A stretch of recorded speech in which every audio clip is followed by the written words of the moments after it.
আজকে আমি দেখাবো আমাদের নাটোর টু কক্সবাজার যেতে কত টাকা খরচ হলো এবং আমরা কোন কোন হোটেলে ছিলাম। তো চলুন ভিডিওটা শুরু করা যাক। Welcome to back or new video another blog. আমি আছি, বাবুল আছে, হাসান ভাই আছে, মিলন ভাই আছে, সাথে আমাদের বেবিও আছে। তো আমি দেখাতে চাচ্ছি বিষয়টা হচ্ছে ব্লগ। আর এখন আমি রাফসি আর আমার পেছনে আছে বড় ভাই। তবে আমরা এখানে লাইট দিয়েছি, আমরা আছি স্লিপার বাসে। মানে একটা এক্সপিরিয়েন্স, মানে প্রথম একটা এক্সপিরিয়েন্স। আমরা জুই ট্রাভেলসে আছি, জুই ট্রাভেলস। আর আমাদের প্রথম এক্সপিরিয়েন্স যে আমরা স্লিপার বাসে করে যাচ্ছি।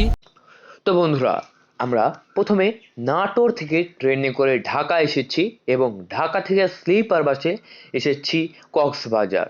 আর ঢাকা থেকে আপনার নাটোর থেকে ঢাকা পর্যন্ত কত টাকা ভাড়া আপনারা সবাই জানেন, এবং কক্সবাজার থেকে আপনার ঢাকা থেকে কক্সবাজার কত টাকা ভাড়া সেটাই আজকে আমি বলবো। আসলে আমরা এসেছি স্লিপার বাসে, আর স্লিপার বাসে একজন প্রতি ভাড়া নিয়েছে আমাদের কাছ থেকে 1200 টাকা। আর স্লিপার বাসে আমরা সারা রাত ভ্রমণ করেছি, ঘুমিয়ে অনেক এনজয় হয়েছে। আর মূলত আমরা উঠেছি একটি হোটেলে।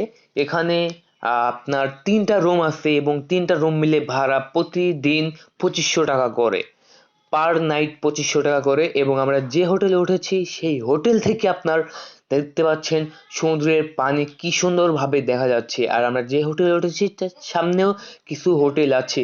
আর আজকে আমরা শুধু এই হোটেল নয়, আমরা টেকনাফ সি বিচ এবং সব জায়গায় ভ্রমণ করে দেখাবো এবং কত টাকা খরচ হলো সব কিছুই দেখাবো আপনাদেরকে। আমরা আছি ডলফিন মোড় হোটেলের পাশে। এখন যাচ্ছি আমরা টেকনাফের উদ্দেশ্যে। আমরা যে গাড়িটা নিয়েছি এই গাড়িটা মূলত ভাড়া করা। আর এই গাড়ি ভাড়া করার উদ্দেশ্য হলো আমরা একটু মনোরঞ্জন করব। আর এই গাড়ি ভাড়া নিয়েছি আপনার 6500 টাকা। 6500 টাকা আপনাকে সকাল থেকে সন্ধ্যা পর্যন্ত ঘোরাবে। এবং আমরা চলে এসে দেখতে পাচ্ছেন, ওয়াও, একটি ওয়েদার, ওয়াও। আর এই জায়গায় কিন্তু সবাই আসতে চায়। এটা হচ্ছে টেকনাফ। দেখেন, এটা কক্সবাজার সমুদ্র সৈকত। আর সমুদ্রের যে ঢেউ দেখতে পাচ্ছেন, ওয়াও। যাক, আমাদের মনের আশা পূরণ হয়েছে। আমি চেয়ার নিয়েছিলাম কক্সবাজার। এখানে চেয়ার একদম পার ঘন্টা নেয় আপনার 50 টাকা করে। এবং এখানে যাই কিনেন না কেন একটু দর কষাকষি করে কিনবেন, কারণ এখানে অমুক সমস্যা হতে পারে আপনার।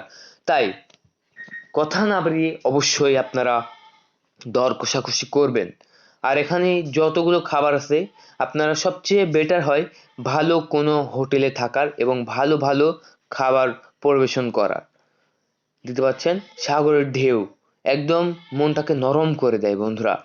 যারা অনেক টেনশনে থাকে, ডিপ্রেশনে থাকে, তারা কিন্তু এক সময় এখানে আসলে তাদের